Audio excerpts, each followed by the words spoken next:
Welcome. This is Katrina Garcia, and I am just giving you that basic how in the world do we do this homeschooling thing. So I call this How to Homeschool 101. Here's the basics, here's the prime information for you to know to start thinking about some things, especially when you don't know where to start.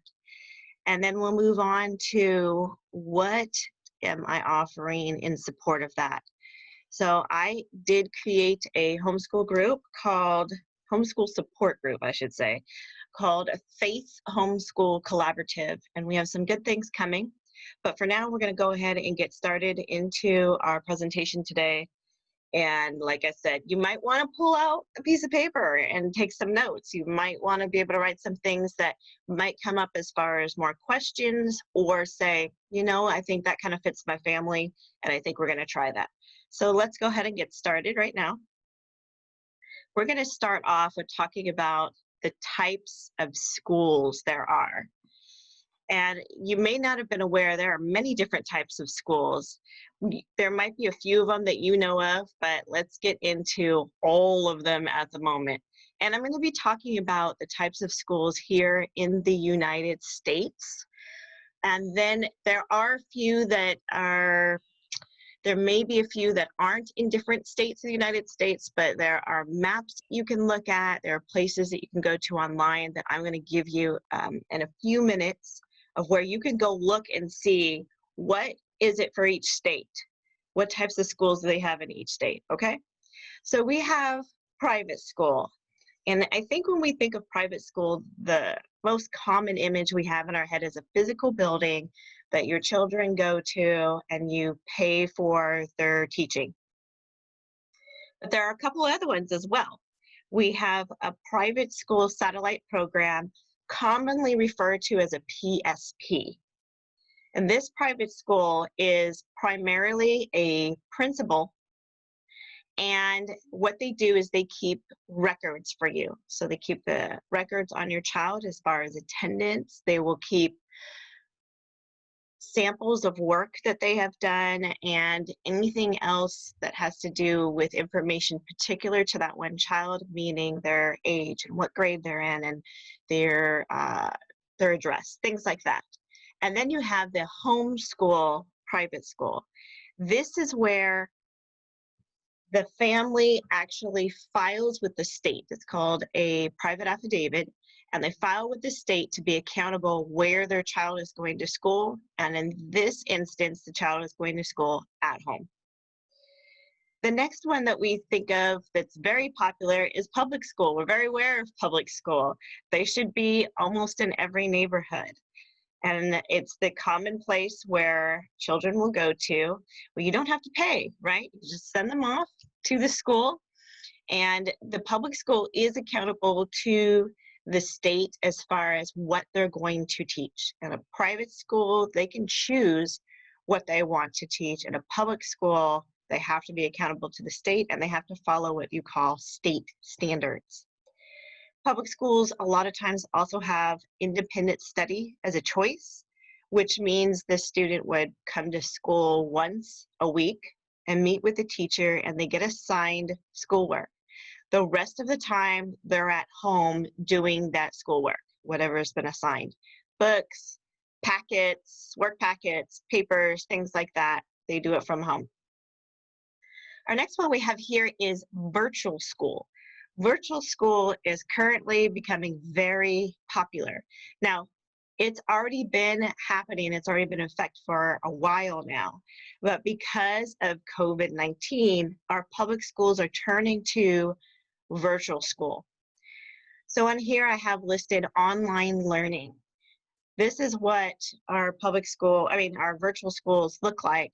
Is online learning where they've been in existence, like I said, for an example like K-12. They have commercials on TV where you're doing online learning and you're not actually physically meeting really at all, but they do assign a teacher, accredited teacher to your child, which they may or may not see.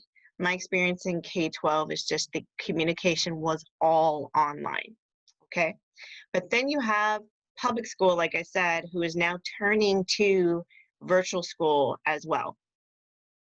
And they're trying to do the same model that's been taking place with these other schools. K-12 is just one of them, but there's many other ones that if you actually did a Google search for virtual school, there's a lot of them that will come up and have been effective in doing online learning with students, with parents, and have a lot of support set up already. Then we have charter school. Charter school is also a public school. However, they don't use the same methods that public schools do. That each charter school has a very unique method and approach on how they're going to teach children.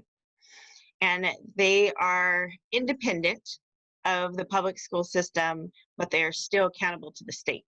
Okay? Both public school, or I should say all, public school, virtual school, and charter school rely on funding from the state. And so when you look at tests that the children have to take, state testing, physical testing, that is all to secure funding from the state. The state says, hey, if you're going to get money from us, you need to show us that your kids are having progress by how and what you're teaching. And so they have standards and they say, okay, this is what we expect to see. Let's see how your kids do, your students do. Okay. So charter school, again, there are many charter schools and they're sort of in competition with the public school. And what I mean by that is every school is a business. So you have to look at it that way. It is a business. It is not a service, it's a business. It's not a free service. And if you thought it was a free service, just think about your taxes. They go and they pay these schools. It helps to pay these schools, right?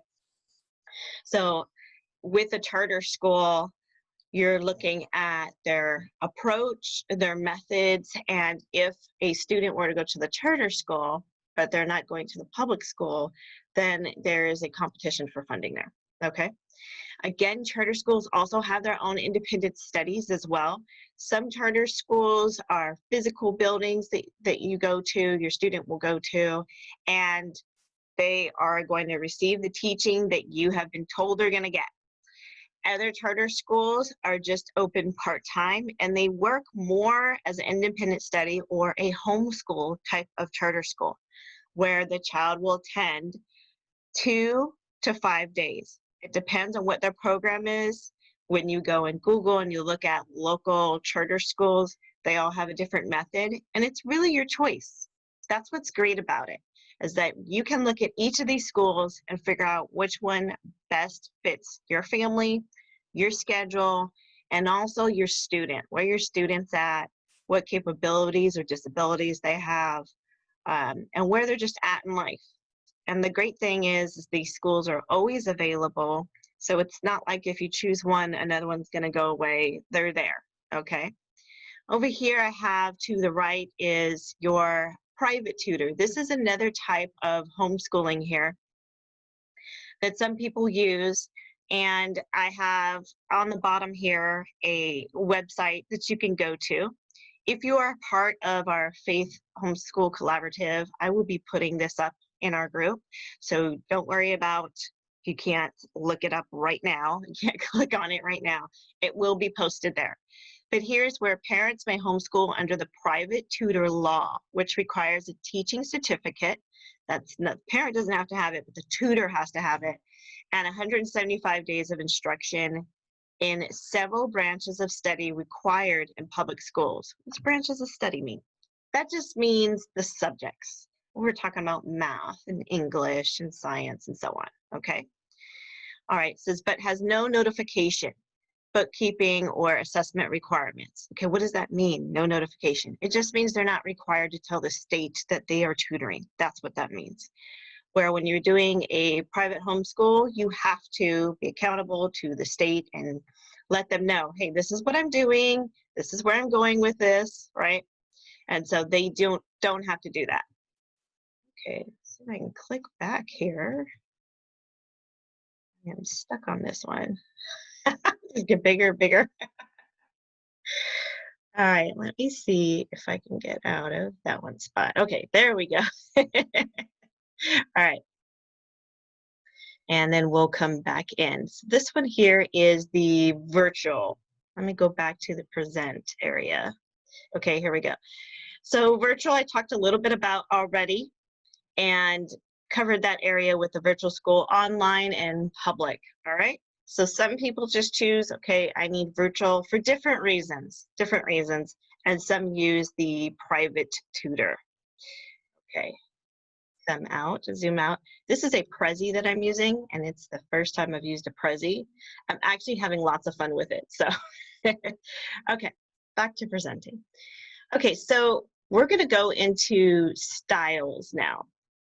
There are many different styles and approaches to homeschooling. So first we were talking about the type of school, right? We're talking about the building. We're talking about who's overseeing what's going on with you homeschooling.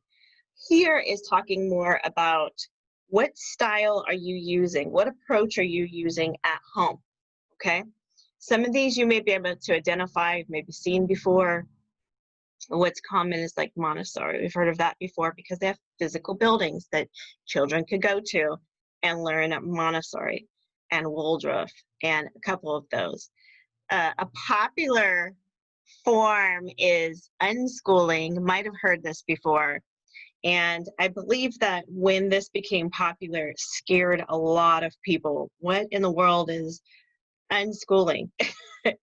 Okay, so unschooling, it's a method where they just allow the child to do what they're interested in every day.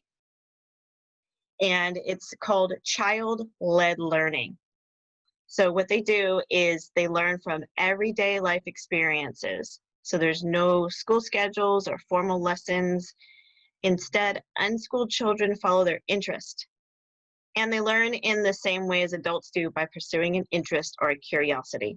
Similar as to if you had something you're interested you wanted to do and you're just like, hey, how do I find out how to do that? You might go online, might find a class, might find a friend that you learn from. They learn in the same way.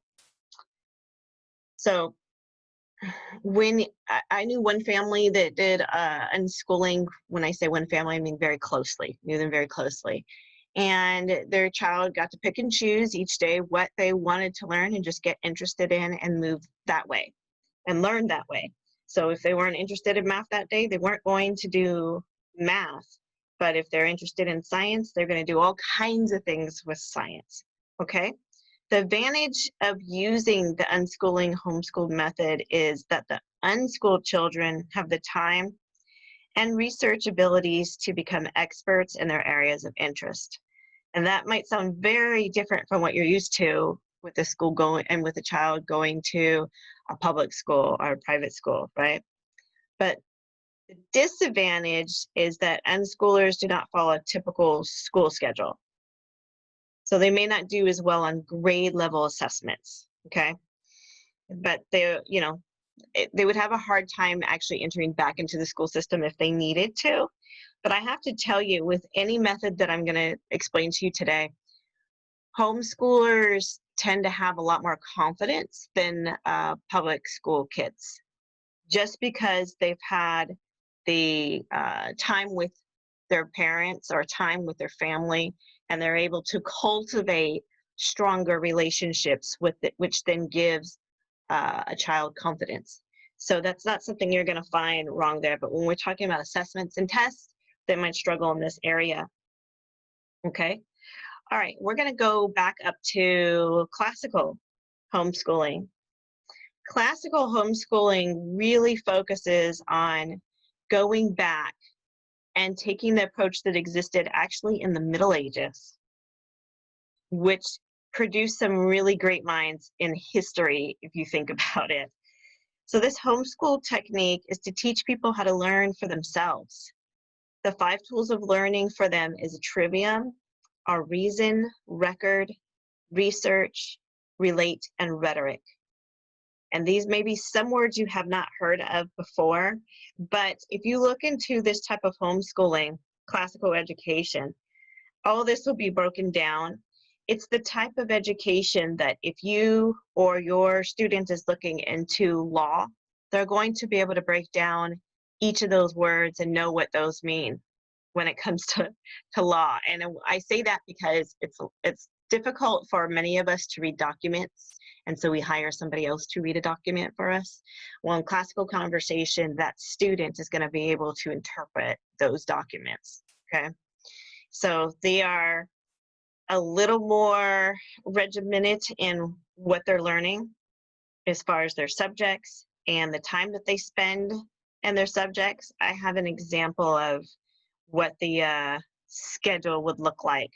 And I have to tell you just I have to tell you that I have done classical homeschooling, but I did not go to this schedule that I'm about to say to you. Okay, so homeschooling schedule for classical not conversations, classical homeschooling schedule.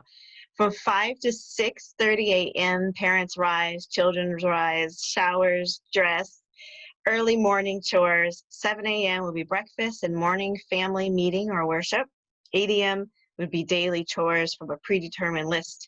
And then 8:30 to 9:30, general lessons for the children where they recite memory work, practice reading, and practice oral narration. 9:30 to 10:15 a.m., the mother reads aloud to all the children. And then 10:15 to 11:30 a.m., you'll have phonics instruction, copy work, history. Pre-lunch would be at 11:30. And then at 12 noon will be the actual lunch and chores. 1 p.m. would be naps and quiet time. 2 to 2:45, the mother reads aloud, and so forth. And now, when I did classical, I did not wake up at 5 a.m. And we will talk about that a little bit later on when we talk about schedules, okay? But that just gives you kind of an idea of where we're going with that when we're talking about the types of homeschooling, okay? Charlotte Manson. Charlotte Manson wrote a book, and it was called A Well-Trained Mind. And in this, it's similar to classical. In this one, this is where I truly believe that you should use living books. Living books means if you're going to read a book, then you're actually going to go experience that in real life. You're going to do hands-on, be outside, spend time with nature, go to art museums, learn about geography and history in your books, and then you're going to go actually experience it, okay? So this is, I'll give you a quick schedule of what that looks like when that happens in a home. So 9 to 9:20 a.m. will be math. You hear the huge difference between the last one I said, waking up at 5 a.m. and this one here is, oh, we're going to get up about 9, do some math. From 9:20, 9:40 will be handwriting. From 9:40 a.m. to 10 a.m. will be history. From 10 to 11, read aloud literature. So you can see here when I'm talking about the times is that these are short times. These are 20 minutes on each subject, 20 to 30 minutes, that's it. Okay, so the time looks different on how it's blocked off, right? But you need time to not just read about it, but to go experience it. So you're not going to spend a lot of time on that. Okay, and there's books that are directed to each of these. If you were to go Google curriculum for each of these styles, you will find lots of information. You will find where these books are sold and commonly known. I also want to say as a quick disclaimer that these ones that you see here that are listed, I wouldn't say that any family follows any of these very strictly, to the T of what I'm telling you. There's going to be a little relaxation or some mix in between different types and different approaches to homeschooling. And I have to tell you, with myself having 5 children, I might use one method with one child and another method with another child because of their learning styles, their personalities, and the type of energy they may have. So do not feel like you have to stick to one as I'm explaining them, okay? All right, so the Woodruff homeschooling method. It's a popular technique, actually.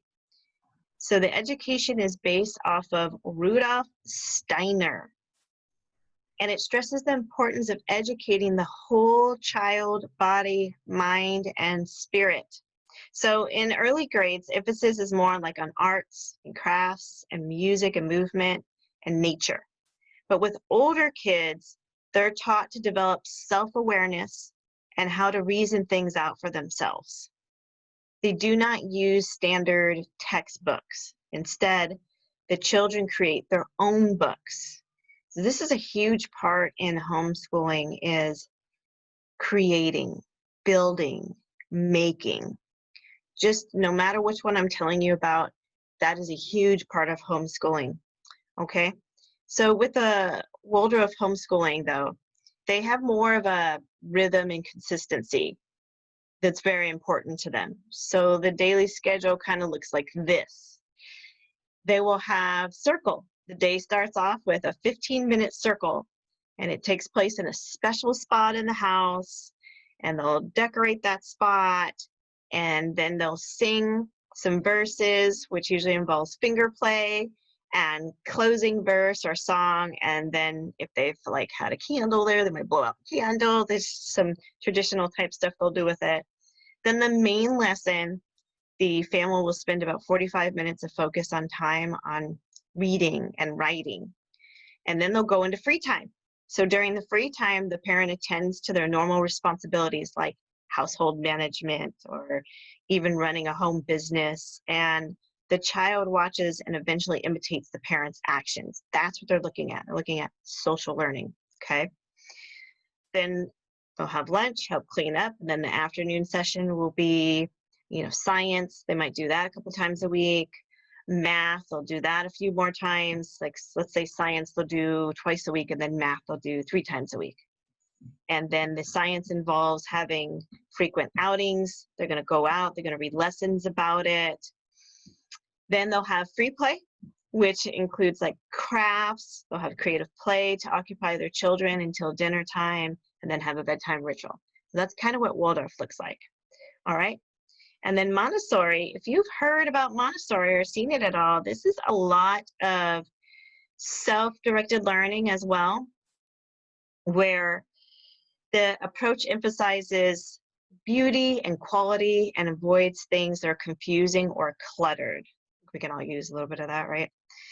So for an example, they'll have like wooden tools preferred over plastic tools, things like that. And they might even have contacted a school to find out more information on how they can do things for their own home and be able to actually include the neighborhood in some of the things they're doing. So I personally knew a mother that she had her own Montessori school, and then she led into homeschooling because of it. But it had a lot to do with, she had other neighbors and friends locally that wanted to participate in the things that she was doing. And so that began her own school, and she loved it. Okay, so this kind of looks like having different areas in the house. If you've ever been to a daycare or school that's Montessori, they have areas. Okay, they have like sections.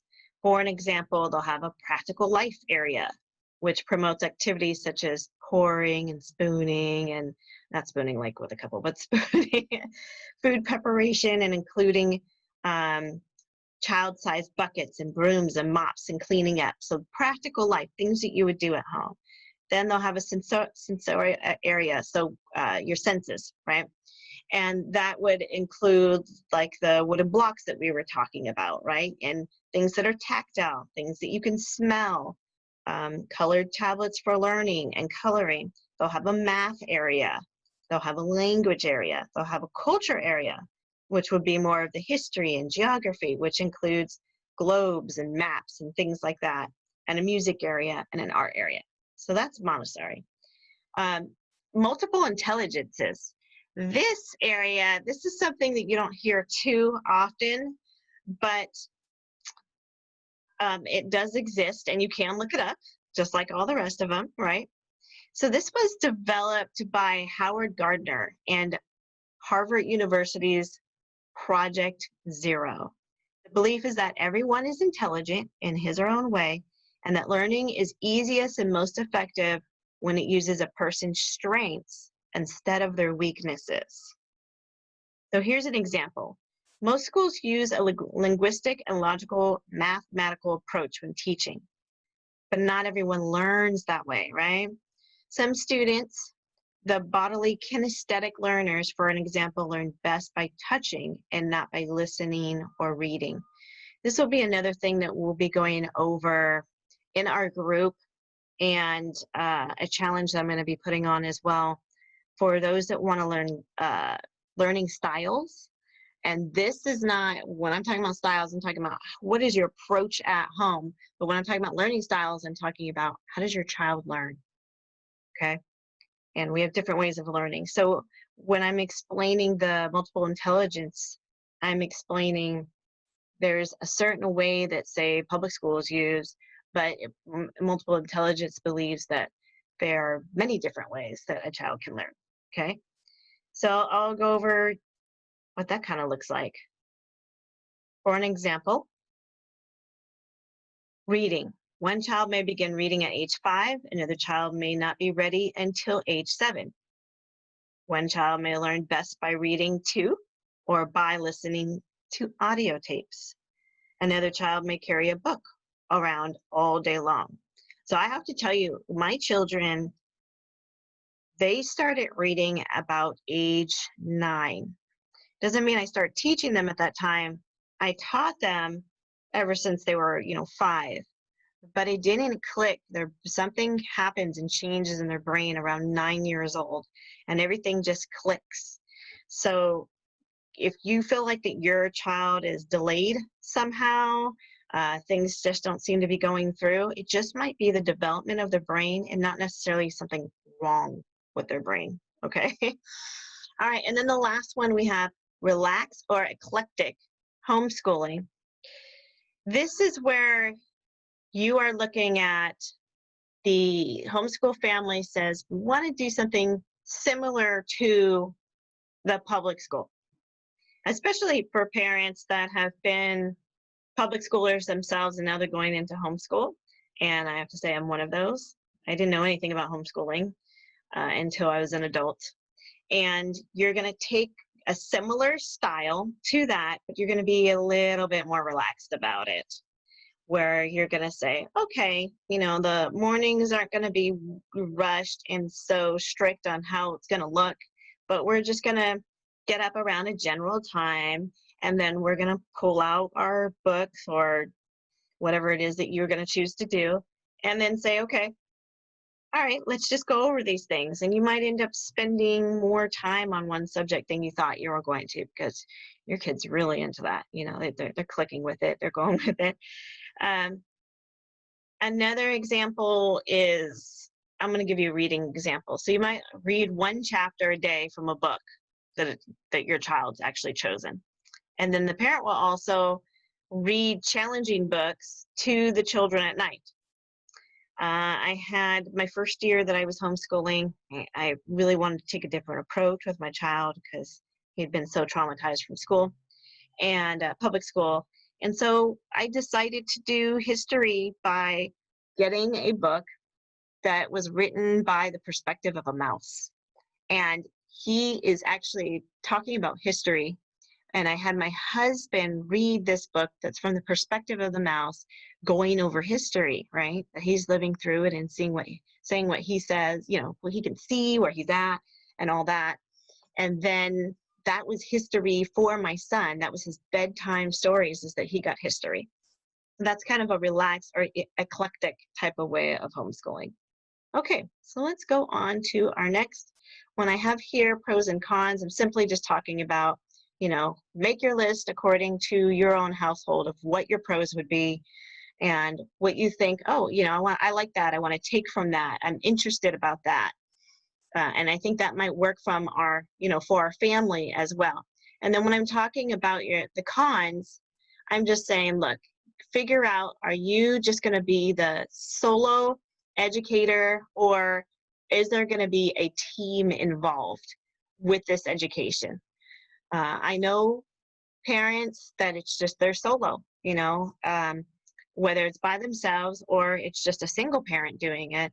And then I also know of families that they say, there are things that we're going to have to come together because I can't do all this by myself. I just can't. So I'm going to pull in other family members.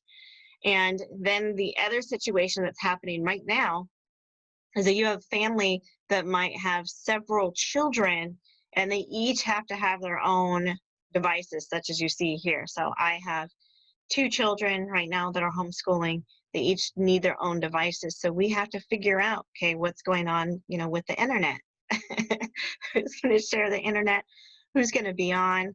We're also a family that does recording and videoing. And so we have to communicate with each other on who's recording, who's going to take up that bandwidth at the time, and who also needs to be quiet during that time, which rooms we're going to be in, things like that. But I have to say, I've known a lot of families where they had to take all of the family, include them. And when I say that, I mean the grandparents are involved with the education, the siblings and older siblings are involved with the education. So just think about those things as we're talking about styles, types of schooling, that type of thing. And we're just going to go over a little bit over laws as well. And I'm very curious, what do you think? What do you think the laws are in California? What do you think they are? Okay, let me zoom in A here. hypothetical question or an actual question? You can answer it if you want. I think you might know already, though. What are the beliefs in California about education? Or, sorry, can you rephrase the question? Sure. What do you think the laws are for California for homeschooling? Uh,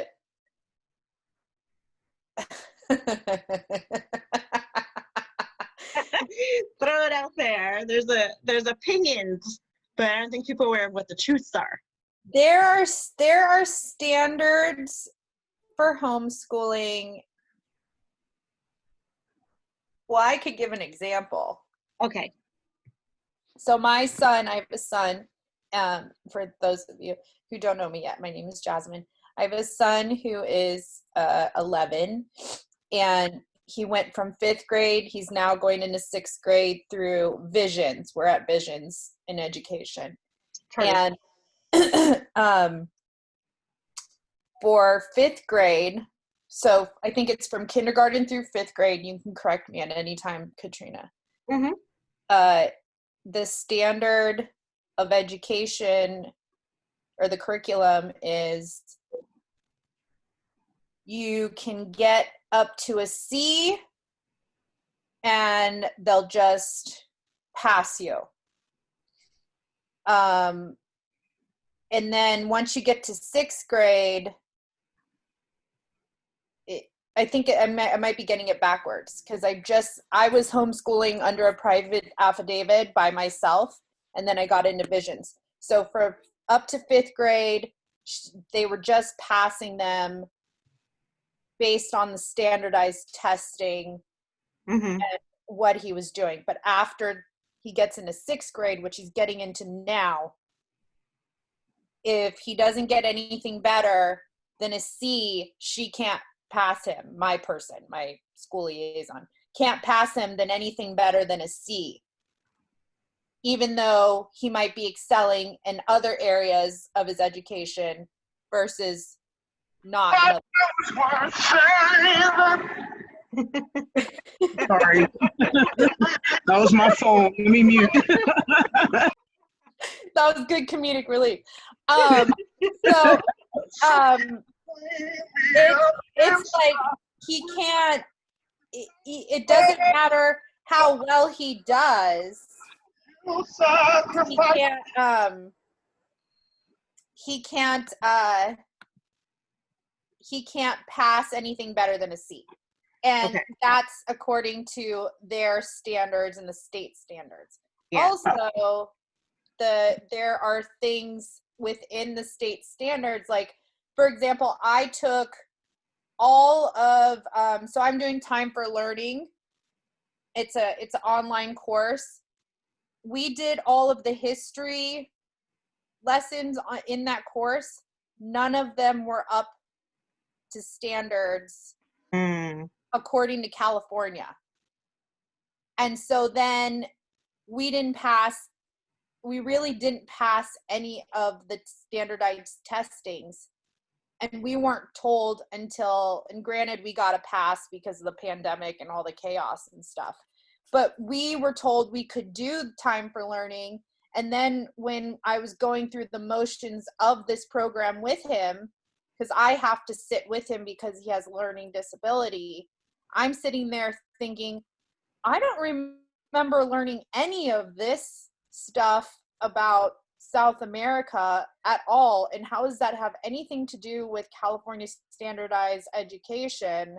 And when I asked about it, she goes, oh, that has nothing to do with our education plan.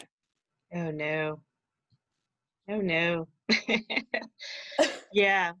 So the everything that you're talking about are the guidelines that you have to follow with your charter school.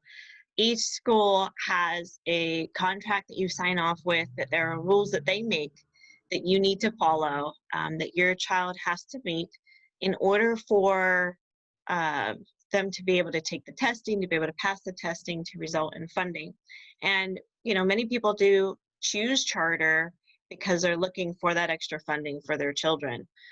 When you go to a physical public school, everything should be provided there for that child. They're getting the funding for, but in your case with the charter school, they're allowing the parents to use the funding in the way that they feel is best for their child, of course, with the guidance of the accredited teacher as well. But in that contract that you're signing, that you're saying, we're going to follow what you're telling me, you know, what I'm going to follow, I'm going to say, yes, I agree to these terms.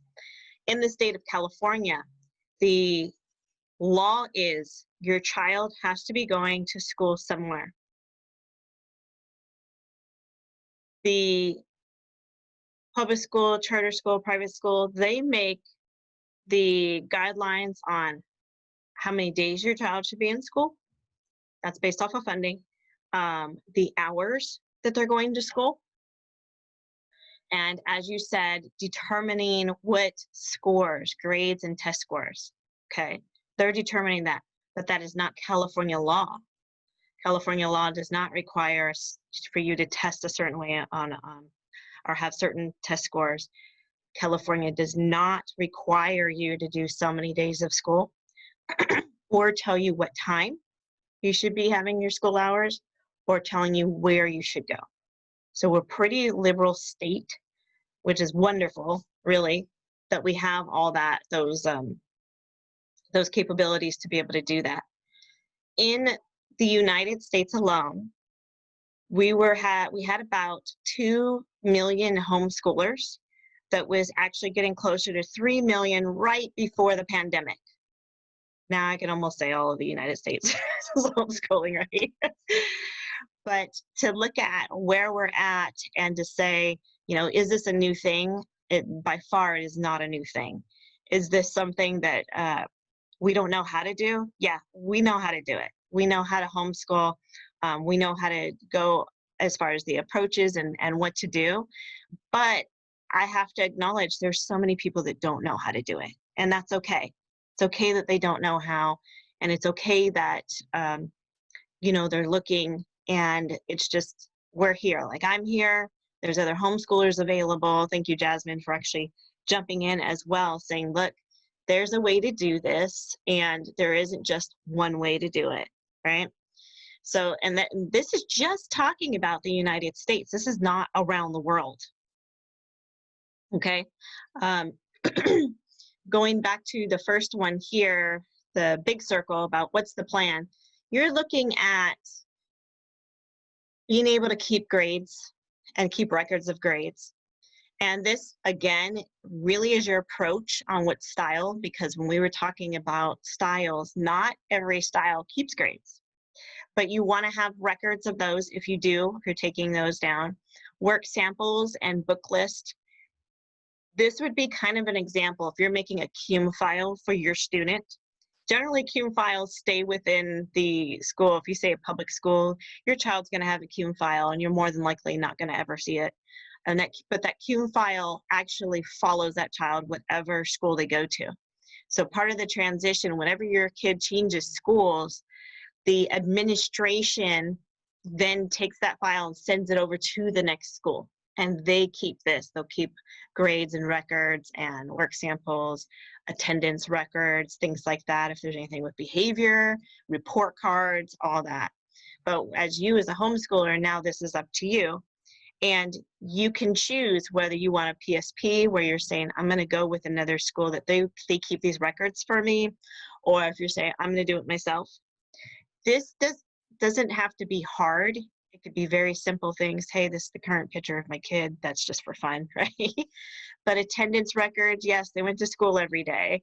You know, they were at home, so they went to school today.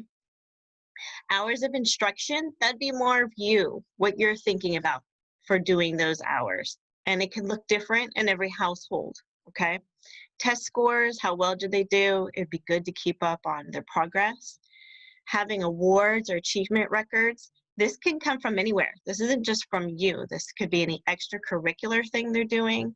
If they're doing piano, they do a recital, you know, to get awards that way. If it's other organizations, you know, you want to keep those. And then extracurricular activities, you want to have that down. And all of this here, you know, you don't have to feel overwhelmed with it. It's kind of what you do already. If you have a child, you kind of do these things already. You kind of already figuring out what extracurricular things you want them to do. You're kind of figuring out already, I want them to be successful in fill in the blank, right?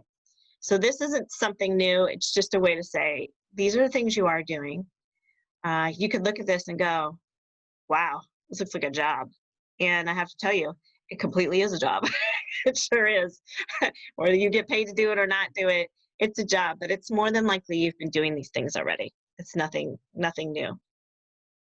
I have here just when you're looking at a daily schedule for yourself, for your family, I just put on here as an example where it says character. At the beginning of the day, we're going to work on character. And that could also be / behavior. We're going to work on behavior of my child when we first get up and routines.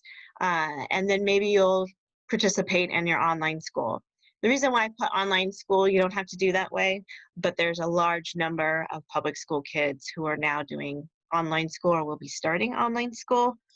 So I just tried to put realistically what's happening in the world today. Then you have lunch, then you might have the extracurricular. So you just want to get down kind of what your day will look like. You don't want to be aimless in this. You don't want to be like, oh, we'll just kind of do this and maybe we'll try that method. Sure, do that. But you really want to have something written down, something you can look at, because there's going to be days you're going to be really tired. And there's going to be days where your child does not understand, or your student doesn't understand that there is actually a schedule. It's like, oh, I'm at home, do whatever, you know. And so you want to have it written down. You could have it posted up. That's up to you. But I also want to take a minute at the top there. It says time blocking. You notice on the timeline, I didn't put anything about what times these are happening because each family looks different. And I give you an example. My husband, for almost 20 years, worked graveyard shift. So he was up at night, late at night, every night. So when he came home, of course, he couldn't switch up. It didn't, you know, his body time clock didn't switch. And for a long time, I kept my kids on this schedule of we're going to get up, you know, maybe at 8, right? We get up at 8, we're going to do this, we're going to do that, we'll go through our day. I would have a schedule of things that I wanted to cover. And then they would go to bed 8 or 9, something like that. But what was happening in our family is there was a conflict. There was this resistance. And it took a while for me to figure out how to fix it. The fix was that my kids would be able to stay up later with my husband. He really wasn't apt to putting them to bed at 8 or 9 because he felt like he didn't get to see them. And so he would spend time with them, say like on the weekends, he had the weekends off, and we were staying up later because of it. He wanted to be able to spend time with his own kids, right? Okay. And that changed our schedule where if they're staying up late, that means they slept in later and our school day started a little bit later. It didn't start at 8, it might have started at 9:30, you know, and bad days or sick days, it'd start at 10. So that was okay for that schedule for that time. The other thing about time blocking is you'll see schedules going around on the internet that says, okay, from 9 to 9:30, you're going to do this. And from 9:30 to 10, you're going to do that. And from 10 to 10:30, you're going to do this. And that's a very regimented schedule. I would say you can do that for a toddler whose attention span is about 15 minutes. But realistically, you're going to spend a little bit longer learning something. On the other hand, you're not going to spend all day learning, okay? In the public school schedule, your child is going to school 7 to 8 hours. In homeschooling, it doesn't look like that at all. In fact, it's more like 3 hours. So there's a huge difference in what you're doing. Also depends on how many children you're teaching at once. So for an example, I was teaching 4 kids. We weren't getting everything done in 4 hours, but the total time was 4 hours. So we might do 2 subjects before lunch. Lunch was a part of our science, and I completely made it that way, got recipe books and everything that would be science along with it. And then we might do a subject or 2 after lunch. After that, I pretty much lost my kids. I couldn't keep their attention. They were ready to play, ready to run around, and I just had to accept it for what it was. It is going to highly depend on their ages as well. And I believe I posted something like that in our group. If not, I can go back to it. Okay. Now, we're going to go to kind of the reality of what this looks like.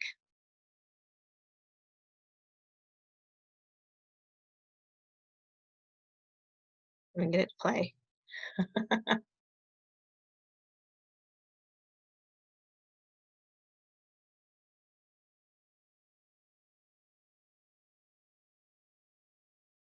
Hey guys, I made a color-coded chart. It'll track your hourly progress for the next 4 weeks.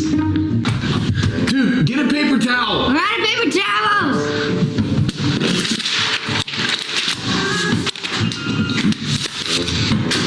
Okay, we're gonna start the day by reading for an hour. Then I want you to come to me and give me a summary of what you've learned. Are you watching Love is Blind? I'm learning that relationships are built on trust, and you can't learn this in school. Okay, yeah, fine. We are gonna make math fun. It's not mathematics, it's mathemagic. Watch as I make this coefficient disappear. How do you not understand PEMDAS? In my day, we split these up and did long division over here. Wait, this is wrong. There may not be PE or team sports, but we're still gonna get exercise. Fine, TikTok dances are exercise. Sure. You guys are gonna do daily chores, okay? Could you guys just flush the toilet? Could that be a thing we do? Hey, what are you gonna do while I edit for the next 4 hours? I'm gonna get ahead of my studies. What are you doing while I'm working? Playing Xbox. Okay. I can't wait to make you a nutritious lunch every day. I mean, it's all about gut health, you know? There's nothing but toilet paper in the pantry. Toilet paper has fiber, good for the gut, keeps things moving. I worked hard for that toilet paper. I had to fight like 47 moms to get that roll. Enjoy. Good night, buddy. Remember, we're gonna maintain our normal sleep schedule. Okay.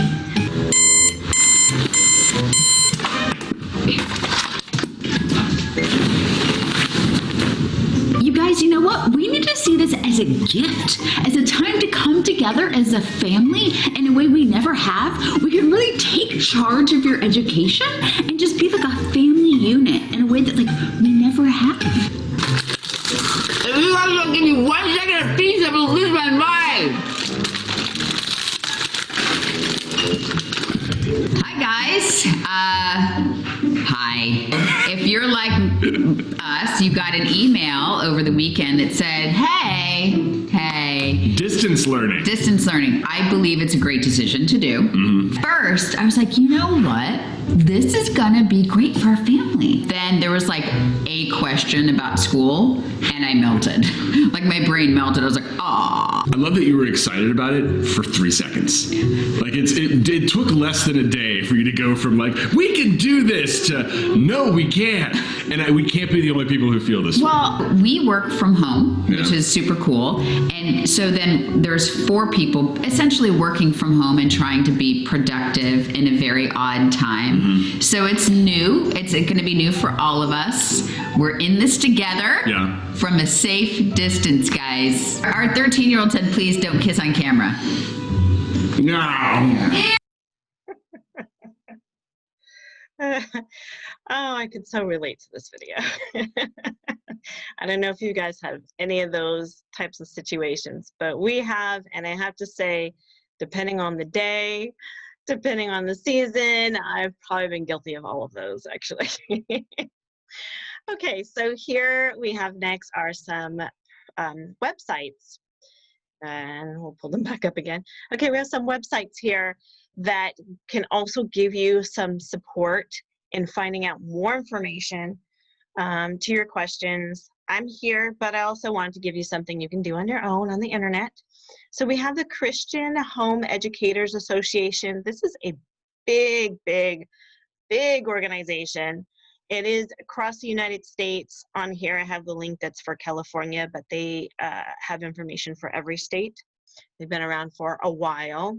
They also have webinars. They also have facts that you can look up about success of homeschoolers and things like that.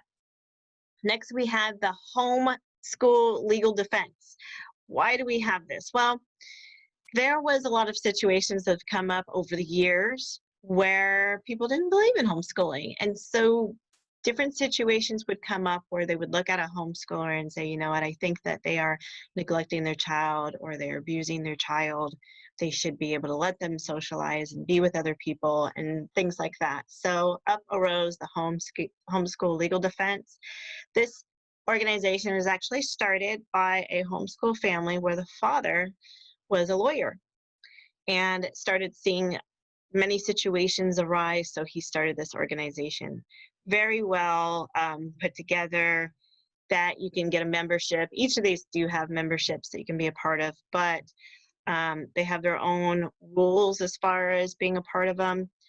For an example, like the Homeschool Legal Defense, one of the rules is that you have to have your child is doing private homeschooling versus having them in the public school system, because that is a different animal to fight and different rules that you have to follow, like we talked about earlier, having certain contracts and agreeing with that. So but lots of resources, and when I say resources, I'm also talking about curriculum ideas and things like that as well. Then also we have the Coalition for Responsible Home Education. This one here is going to actually show you the laws, where to find them. Their numbers, their codes, and everything are on here.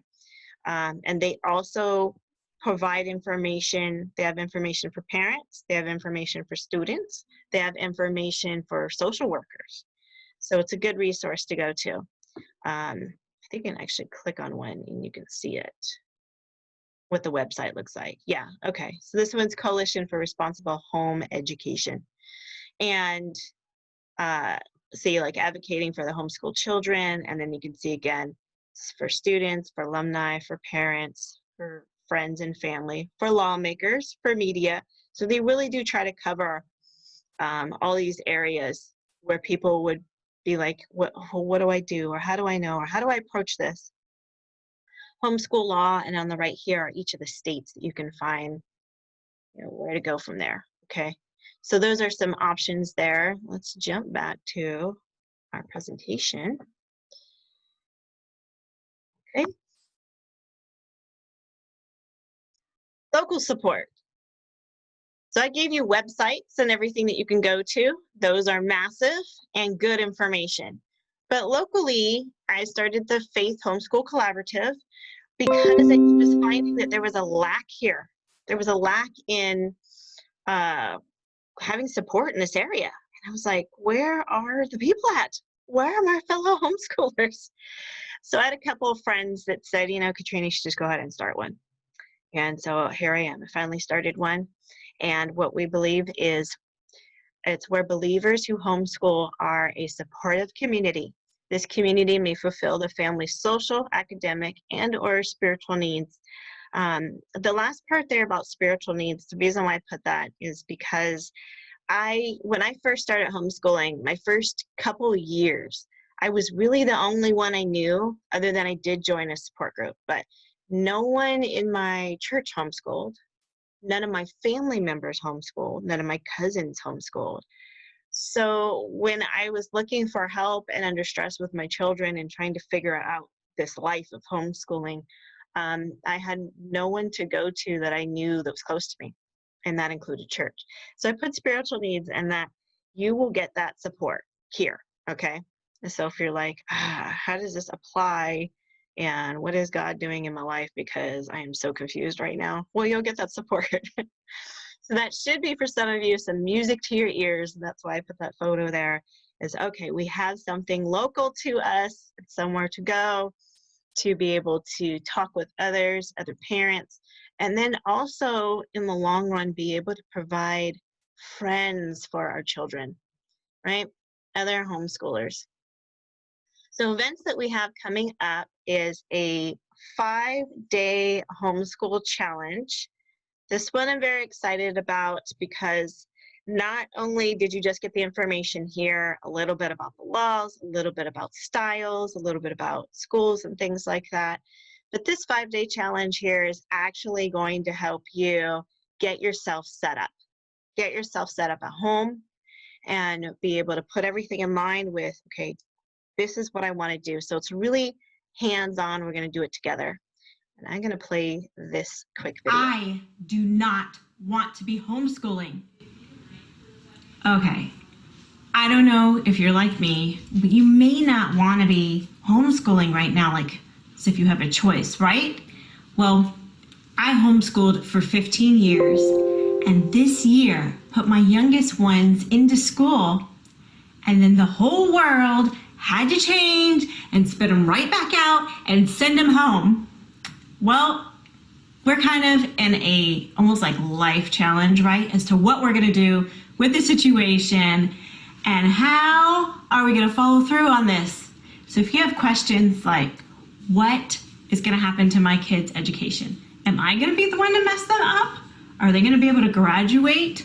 I mean, what are we doing? How's it really supposed to look when you're at home? I can help you answer these questions because I'm putting on a 5-day homeschool challenge where if you don't want to be homeschooling, this will be able to help you have clarity and confidence in exactly what you're doing in your home with your kids. So I invite you to join me. Just 5 days. Okay, so that was my mini commercial I put out actually online to encourage people. There's a lot of people that just don't want to be doing this right now. This is not something they chose, right? To homeschool. This was not, this is not something that they went into saying, yes, this is what I want to do at all. And so I appreciate that this may not have been what they chose, but this is what they're doing. And so I want to actually put out a hand, stretch out a hand and say, okay, I have experience in this. So let me help you with it. Okay. I don't need to control anything. I just want to help you figure out some decisions that you need to make. Okay. Also, we have co-op classes. I mean, not we have it. This is what I want to do. Okay. So right now, there's social distancing. There's a lot of rules on everything. But what I would like eventually is to have co-op classes where our students actually get together and they're able to learn together. Right now, a lot of things are starting as Zooms and things like that. That's great. And you're going to have virtual learning from the public schools as well. But I would like to be able to do something, we get together where we could go on hikes with the young people, where we could do cooking classes with the young people, where we could do other things that a parent says, I'm stressed out about this and I don't want to teach it. For an example, I'm not good at math. I don't want to teach math. Or, yeah, my child has to have biology and has to cut things up, and that is disgusting and scary to me. I don't want to do that. Well, then you have another parent that would be willing to do that and be able to take on those tasks. I've done that a few times. Okay. And then parent support group events, meaning that we need something for our mamas and our daddies to be able to just relax or decompress or just have some adult conversation.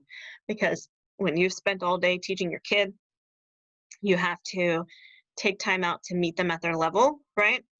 And you just need to be able to talk to a parent.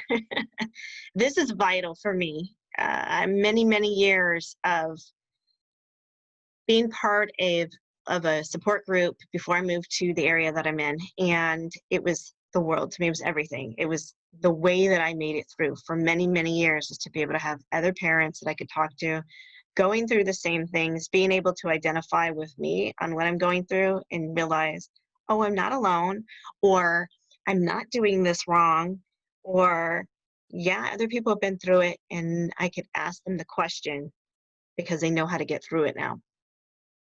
So that's vital, okay? We also have on our Faith Homeschool Collaborative Facebook group, I'm also interviewing experts and posting them, our interviews. They're lining up right now. Actually, I have another lady that I'm going to be interviewing soon. She is a grandparent that's homeschooled. I just finished an interview with a public school teacher who also was a private school teacher before that. I'm just in the middle of editing that right now, but I'll be posting that. I also have lined up an actual homeschool graduate who is a podcaster now, and he's going to be joining us. And so I have people lined up. I've also been reaching out to organizations that have started since the pandemic to help with homeschooling. So we have a lot of good stuff coming up. And I've been doing a lot of behind the scenes stuff for you guys to be able to be that support, a real true support. And it's gone beyond more than what I've had in the past, but I wish I had. So I'm putting all that and implementing that for you, just because I feel like this is something that God wants. And when I was looking before the pandemic of how I could help the area that I'm in, and this came up. It came up as homeschooling. I have a much broader business called Mom Executives, and I'm doing public speaking, but this is one branch, one area that I already had written out, and then now it has expanded because I feel like God is saying, this is where you need to reach out. This is where the cry is right now. So that's why I'm doing this, guys.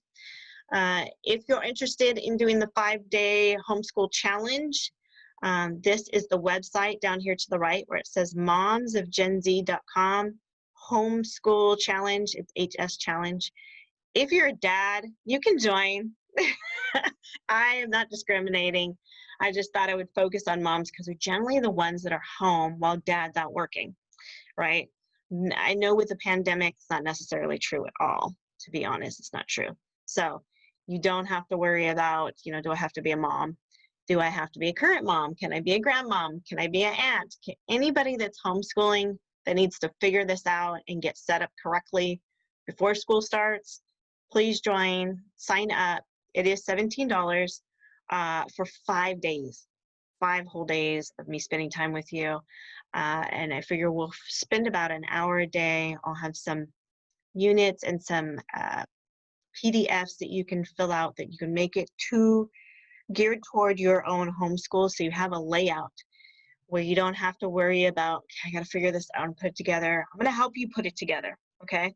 And then you're going to feel like you're set up, and you should be feeling a little clear about what you're going to do, and then confidence in your own position of who you are and how you're going to go about it, whether that's team or solo educating. Okay? At this time, I'll go ahead and take questions from anybody that has questions on any of the aspects, or even things that we did not cover that you've been wondering about. When does the 5-day thing start? I was looking at next week. If y'all are ready, we will start it next week. Other than that, what I've been looking at, honestly, is looking at when school starts. And most schools in our area are going to be starting between August 18th and 20th. So yours is a charter school. When are they starting? Do you know? I was just thinking I have to check because I just got his curriculum. So like I just got his lesson plan. Uh-huh. So I know it starts this month, but I'm sorry. I have to check. That's why I was like, I wonder when her thing starts, your thing starts. Yes. Yeah, I wanted to start it before school started so people feel confident going into the school year. Yeah. Yeah, and you in entering the challenge, I want to do the same thing as doing it as Zoom, but I will record it as well, and Okay. you'll have access to the videos. Okay. Because 5 days can be great and exciting, but there also could be I have a life and there's some things that interrupt those times. Yeah. I'm very keen to having my own business and children at home. I completely understand. What do you say for people who are, how do I want to word this? Well, you know a little bit about my backstory, but with involving homeschool, but in just trying to play catch up. Mm-hmm. But, you know, in this unprecedented time with COVID, how are we supposed to manage? I know this is probably also a question of how homeschool is managing this too, because, you know, the difference between homeschool and virtual learning Mm-hmm. is homeschool's kind of already had this game plan set up for a long time. Mm-hmm. And it's almost as if we could just keep on trucking and we would never be, I don't know what the saying is, the wiser, you know, like we would never, it's as if this would never have phased us, this whole pandemic. Right, right. But people who are coming into it, or people who are deciding to, because I'm hearing other people who are like, what is distance learning? And I'm, you know, also me trying to say, hey, you know, my friend Katrina, she does this thing, you should talk to her. Because virtual learning, you know, I'm still kind of new to this homeschool thing. And I'm kind of going from virtual learning and public school to, you know, homeschooling. And it is virtual learning. Yes. Because I don't get to have the in-person support like I was supposed to have now that this COVID thing is happening. Right. And I'm just wondering, like, the pressure of getting all these things done with our kids, there's still pressure there, you know, and I'm just wondering, you know, as parents, like my son, for example, he's supposed to start 6th grade, but he's still behind in some levels, like 5th grade math and stuff like that. And it's like, I mean, what I mean by the unprecedented time thing is like, I'm still a person, I'm still a parent, I'm still stressed out. There's like crazy things going on in the world. Like, how the heck are we supposed to be doing this homeschool thing? Yes. And like following these, you know, get this thing done, get it in on time. And it's like, what? Yes. So there's a couple of things that I would like to be able to talk to. One is, you know, at the end of last school year, anybody that was involved with public school system at all, they did their best to just provide some type of learning going on, but grades did not matter. There was no grading at that time. And some teachers did try to say to their students, I'm still going to grade you and everything, but it pretty much everything was a wash. Wherever your student was at the beginning of the school year, that first semester that took place, is what they are grading your students on for the rest. So if they were doing great at the beginning of the school year, that means they were keeping that grade for the rest of the year, no matter what they did. If they were doing not so great, that was the grade they had for the rest of the year. But the truth is, when it comes to the public school system, they weren't ready at all for anything like this, and they were scrambling. And the teachers didn't even have time to change over what they were doing. So they did go to online teaching. However, they had no idea how to actually get online, say like Google Hangouts and Zoom and stuff like that. They even had no training on it at all. So, you know, the schools have to recognize that they weren't prepared, and so you can't expect the students to then just move on to the next level and know what they're doing, because they couldn't provide the instruction for that, right? Secondly, when you're talking about your emotions and what you're going through, in homeschooling, you want to be completely honest with your child, with where you're at, what you're trying to accomplish. What's a struggle for you? Because they live around you. They can see what you're going through, right? And it's up to you if you really want to tell them what's happening. And I encourage that you do, because they're living this life too, and they're learning from you. And they're learning right now, how do you get through a pandemic? How do you get through your whole world changing? And that's going to look different for everyone. Some people can really protect their children and say, hey, nothing's going on out there. You know, nothing's happening. For people that are homeschooling already, like you and I, my children, no, so actually, like in the video, I did put them in school. I had one that was out sick already, that was out sick for months already. So, you know, which tells me this pandemic was going on earlier than what was told to us. But he was sick, and he didn't go to school at all the second semester. But it wasn't, so let's say we had the holiday, December to beginning of January. So in January, probably only went to school about 3 or 4 days. That was about it, because he was so sick. And then when he was getting better towards March, that's when they released all the schools. So for him, the way it looks like to him is that he's been homeschooling the whole time. And nothing changed. So for people who are homeschooling already, it's almost as if like nothing changed for their children.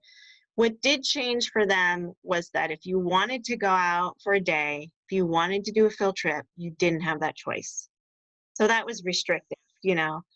But for my other son, who was going to physical school at the time, and got noticed, hey, you guys aren't coming back to school on Monday, he was happy. He was excited. Woohoo, we're out of school, you know. Right. And in the beginning of things at that time, I knew what was going on. I knew the changes. I knew what was happening worldwide. I knew what was happening in our own county. But he wasn't aware of what was going on. And so he experienced a change, but for him, it wasn't a sad change for him. For him, it was an old hat, because we had homeschooled for so many years. And this was his first year into physical school. So for him, it was like, okay, great. We get to be home. We get to do these things. And I'm just going to do what I want. Now, I feel like this is probably what happened in a lot of homes, where the children were like, I'm on break. I can do what I want. So in that transition, now figuring out, how do you get them disciplined to say, no, you are doing school. No, you are focusing on your curriculum. No, you are going to do this work online. That's a transition that you have to allow yourself to go through. You have to allow your child to go through that. You have to allow swings happening at that time. You have to allow for, when you're trying to make the transition of, you need to be on your laptop at this time to do learning, that you're gonna not maybe be on time in the beginning. You're gonna figure out the space that you had them doing their schooling is not the right place to be doing it at. You know, I found my son was doing it in his room, which was fine with me, but I realized when he's doing his schoolwork, not when he's doing his schoolwork, when he had a teacher online with him, helping him figure things out, he was looking in his mirror and making funny faces and not paying attention at all. So I had to realize that's not the right spot for him to do his schoolwork, you know? So Yeah. things like that are constantly going to change. And as the world changes, I would say to try to bring your focus back on your own family and building relationship, as opposed to being very strict with the curriculum and trying to get through the curriculum and the books and what is this lesson, to really focus more in on the relationship. The more you focus on the relationship, you build a stronger trust within your child, between you and your child and anybody else that's participating. You're building that trust. When you have a strong trust, strong rapport, they're more than apt to listen to you, to take your guidance. And the surprise, the bonus part, is that when you're going through it, they encourage you back. Yeah. You don't expect that. You don't expect them going, it's going to be okay, or you're going to be able to get through it, or hey, let me help you with that. You're like, who is this child? What's happening right now? But I'm more than gladly to take it. So as everybody's trying to figure out things, whether you're doing virtual schooling, public school, distance learning, or already being at home and homeschooling, allow for the transitions, allow for making corrections. You know what, this didn't work. We're trying this didn't work. I'm going to try this for a week and see if we can transition into this. Or I'm going to try this for one semester and check it out. There's some parents that are way too scared to let their child go back to school, so they opted for virtual learning. Well, mid-semester, you can change your mind. Yeah, you can change your mind on any school or style you want to do, because there's no laws cementing you to that decision. You could change it anytime, and it's okay. Some people are going to think you're crazy. It's like, what are you doing? You're not supposed to do that, because it's not traditional, it's not cultural to do it. But you absolutely have the freedom, you have the choice, and you have the laws backing you up that you can make those decisions. So I've had to make those decisions lots of times with my children, depending on what grade they're in and where they're at. I had one child that was in K-12 that she really wanted to be able to take English classes from the junior college. She said, I just cannot understand English in K-12. I just can't. And I felt bad for her. She has severe dyslexia, and we did appeal to tutoring there. And they said she's got to do the work. She's got to look up the words herself. And I was like, I don't know what to do in this situation. She said, I want to go to the college. The college had different types of classes to help. And I said, well, I can't argue with that. You're asking for an education. You're not saying you give up or you don't want to do it. You're asking for an education and know the alternative. And so all I can do is respect that. Now, with K-12, I asked them about concurrent enrollment, and their answer was that she had to have a certain GPA in order to be allowed to also take classes at the college.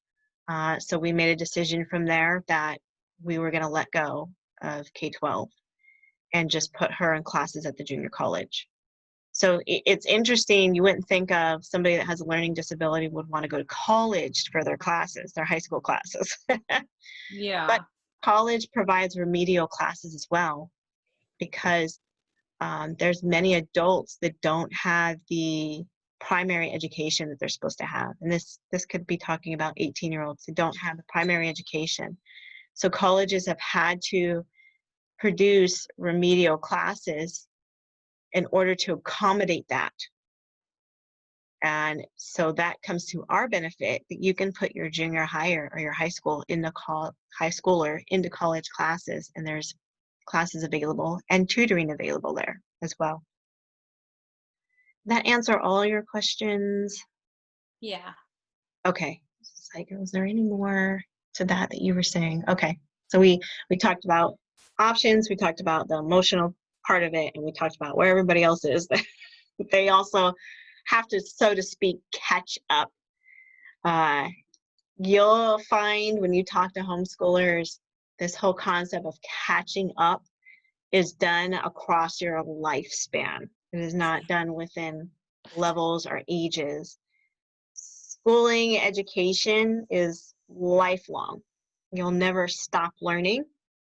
So the pressure of they have to be at a certain level by a certain grade, or they have to be at a certain level by a certain age, is completely taken off if you take the perspective that you're still learning in your life. I'm still learning in my life. And when you're looking at state standards and things like that, you have to realize that children all over the world are learning, and they're learning different types of history. They're learning different types of science. They're learning different methods of math. You have universities that are providing free classes. Okay, this isn't new. They're providing free classes online that people could take from all over the world. And there's no age minimum to do this. So you have 12-year-olds in India taking university classes here in the United States.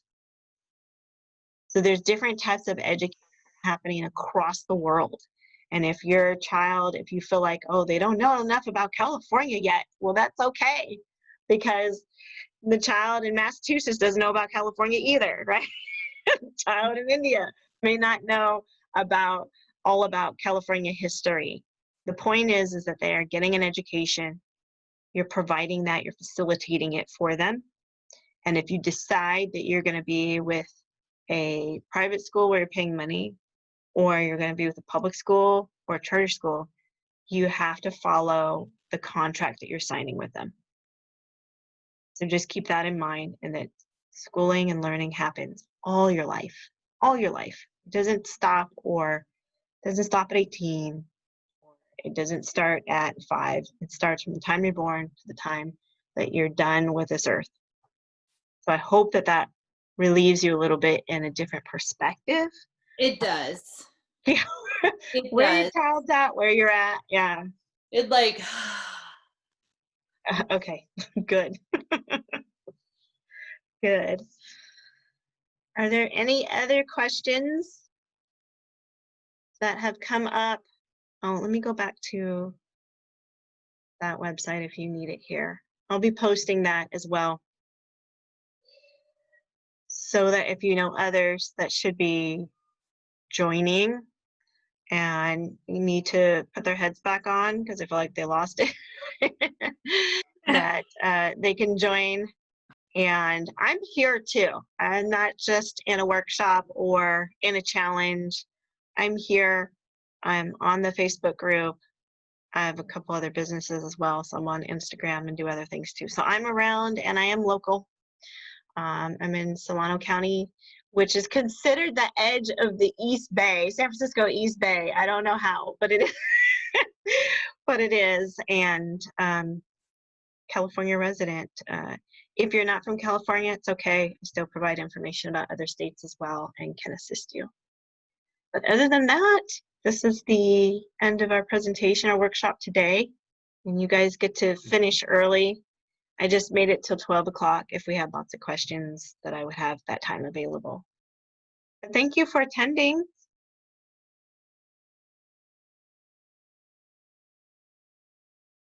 thank you for putting this on, Katrina. You're welcome. Thank you very much. I appreciate it.